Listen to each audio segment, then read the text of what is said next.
Welcome to the FanDuel Racing social media channels. Matt Bernier here solo, taking a look at the big races coming up at Turfway Park this Saturday afternoon. You can catch them all on FanDuel TV, headlined by the Jeff Ruby Stakes. 100 points will be awarded to the winner as far as qualification to the Kentucky Derby is concerned. As you can see, I have a fantastic California view behind me. I'm kidding. I'm in Maine. We just have one of those blurry backgrounds up. It's not quite this nice up in New England right now. We'll get there, but that's down the road. I'm going to be in Louisiana at the fairgrounds, but there's enough people that'll talk about that later on. This is an old school double feature as far as handicapping previews are concerned.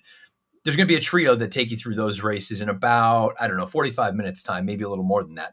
I'm here for the next 20 minutes or so to guide you through the Jeff Ruby and the Bourbonette Oaks. Again, they're both qualifying races, one for the Kentucky Derby, one for the Kentucky Oaks. Let's start with the Jeff Ruby, the big one at 1 1/8 on the Tapeta. There's a look at the field. 100 points awarded to the winner, almost as important. 50 points awarded to the runner-up. So if you finish inside the top two, in all likelihood, you have enough points to qualify for this year's Kentucky Derby. Morning line favoritism lands with the 9 Poster, going out with John Velasquez up for Owen Hardy. Poster's a really talented racehorse who it seems like he's going the right direction. We'll do a little bit of a deeper dive into him momentarily. But let's start with the local prep, the Battaglia Memorial, where you've got the top 2 finishers coming out of that spot. California Burrito and Baby Max. They're going to square off again here on Saturday afternoon. You'll note spot shadow down on the inside's California Burrito. Just on the outside in the red silks is Baby Max. A key coming out of this race is an equipment change for Baby Max. Blinkers are going on for the first time in his career for trainer Kelsey Danner. And I'm going to give you a little bit of story time here because this is going to be more of a podcast than anything for me. Going back to his debut, I loved him going into it at Keeneland. His two works prior to his debut, no blinkers on. He was kind of goofy out there looking around, not super sharp. Blinkers go on in the work preceding the career debut. And I remember sitting at the Keeneland set saying, I'm looking forward to this horse. It's going to be a big price, should come out and run a big race. And Baby Max walks by us and he doesn't have any blinkers on. And I go, what am I missing here? And he goes out and he had trouble. He ended up finishing okay, but he's gone on to do what he's done without the equipment. I think the blinkers going on should sharpen him up and get him to be a little bit more focused, specifically when you saw that right there where he never goes by California Burrito. And I don't want to make it sound like I'm taking anything away from the winner in that race.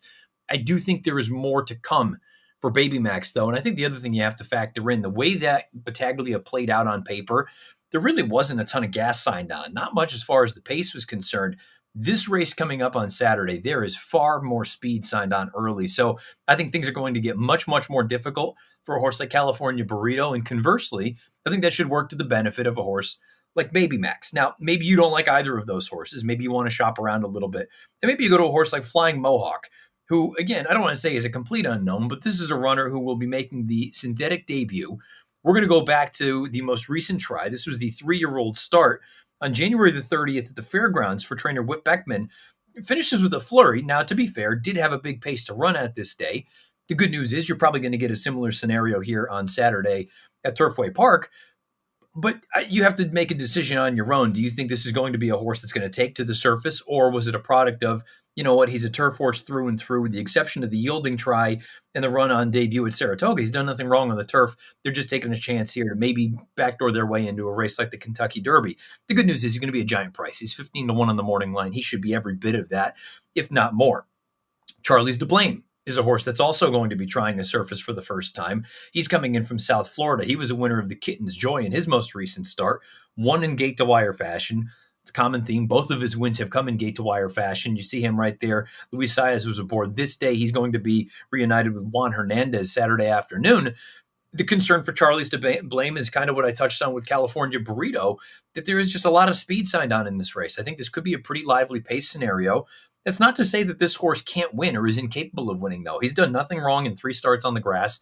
And I think his first turf try back in October of last year, going 6 furlongs, I think that at least gives you a little bit of an indication that perhaps he can shut off and pass horses if he needs to. So if this pace really boils early on, maybe Hernandez can get him to shut down a little bit and make his move around the far turn. Charlie's to Blame is 15-1 on the morning line. I will be floored if he's anywhere near that. I would expect probably 6 or 7-1, just based on name recognition and what he's done overall as far as credentials are concerned. You want to talk about name and credentials?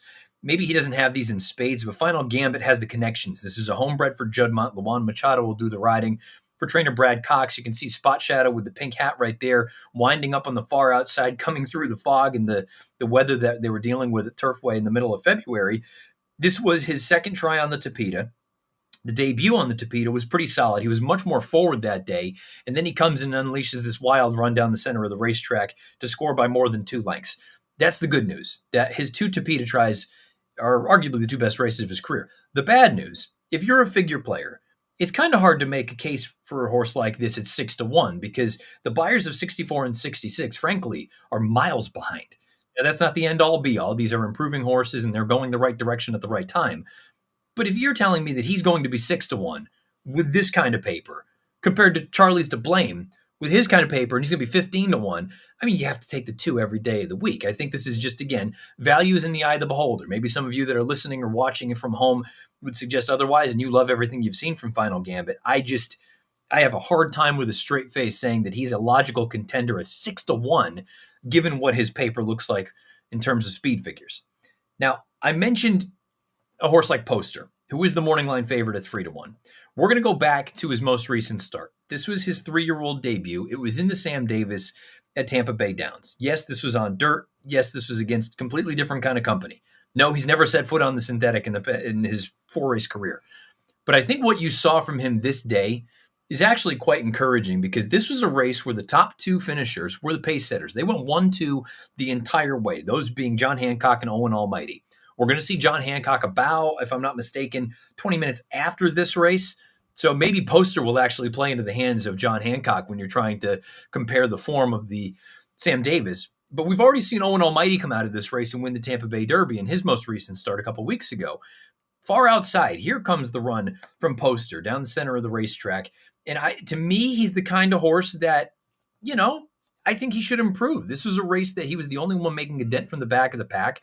I think the surface is going to work to his advantage. The distance is certainly going to be his friend. You see, he's already won at 1.1 miles. He did so as a 2-year-old.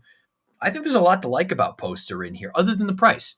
I thought he would be somewhere in that kind of 5-1, 6-1 range. Maybe he will by post time. Morning line, 3-1 favoritism, that does nothing for me. I think this is a race that is far more competitive than just settling on a short number to get the job done. So I've made a case for a couple of other horses. I've made sort of pros and cons for many of the main contenders in here. I didn't even mention Maximum Promise, who finished 3rd in that Battaglia. He's 5-1 on the morning line as well. Of the horses we've discussed, I think Poster is the most intriguing long-term, but my pick for this race on Saturday is going to be Baby Max. I just think, that little story, again, maybe that's tinfoil hat in me saying that Kelsey Danner has had these blinkers in her back pocket waiting for the right time if he needs them to put them on, and maybe that ends up unlocking his full potential. But I saw his workout with them on, and I said, boy, this is a nice, sharp horse. And then suddenly he's been at the racetrack without them. I'd like to think that the blinkers going on for Baby Max can get him over the hump. He's 5-1 on the morning line, and I think given the company that he's going to be taking on Saturday, I think he probably ends up going off somewhere around there. So the pick will be Baby Max in the Jeff Ruby Stakes coming up on Saturday afternoon. Prior to that, we have the Bourbonette Oaks, 3-year-old fillies. They'll be going 1 mile into 16th. This race, to me, I don't really know how you want to judge the local prep for this spot. The Cincinnati Trophy was a good race, don't get me wrong. But I don't know that it's so overwhelmingly positive that I want to take short numbers on a horse like White Rocks or Admit or even Something About Her. To be honest, I would probably want to take Something About Her in here, just based on the fact that was her seasonal debut and you'd expect a forward move, second start of the form cycle. We're taking a look back at that right now. Don't misconstrue what I'm saying.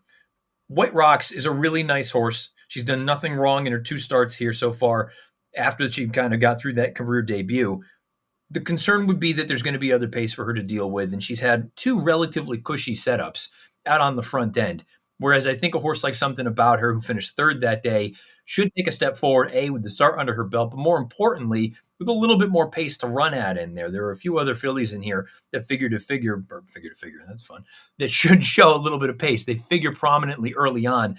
I would expect this to be a more lively pace scenario early, which to me would set up for a horse like Something About Her, or possibly will set up for a horse like Will Then. Now, Will Then is another one of those runners that we've talked about as far as trying something for the first time.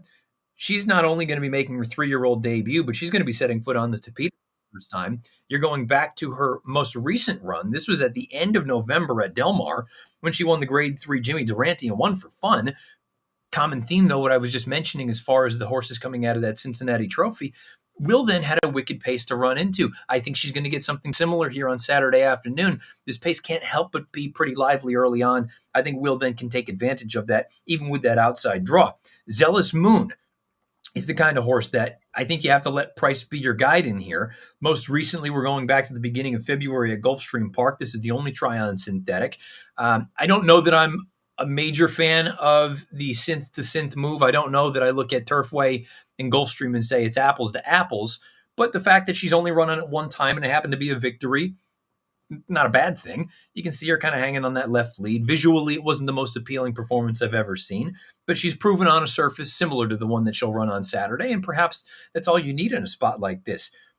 But we ultimately get to the horse that I'm most interested in, and I don't know if the price is going to hold up on her.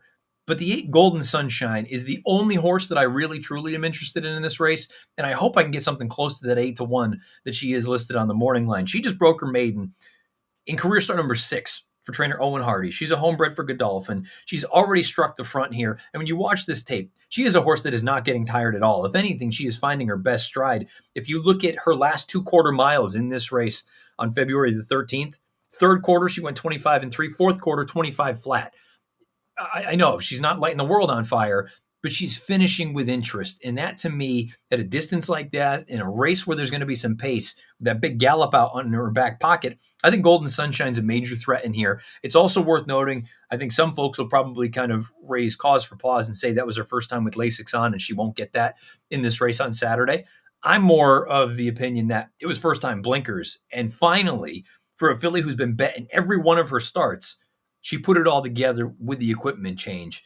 Golden Sunshine for me at odds of 8-1 is strictly the play in the Bourbonette Oaks. I think the pace scenario should work to her advantage. She's shown that she can make some middle moves, and I think that really is what separates contenders from pretenders. If you can run around the bend, say begin that run inside the half mile and sustain it, especially on a surface like this, I think that's what can separate you from the pretenders. So for me, in the Bourbonette Oaks, it is the 8 Golden Sunshine, and then in Jeff Ruby, it is Baby Max. So we've kept this pretty tight. It's only been about 15 minutes, maybe not even quite that much. I mentioned I'm going to be at the fairgrounds on Saturday, and you're going to see the fairgrounds preview coming up here with the trio of folks down there in New Orleans right now. They'll be talking about the Louisiana Derby and the Fairgrounds Oaks.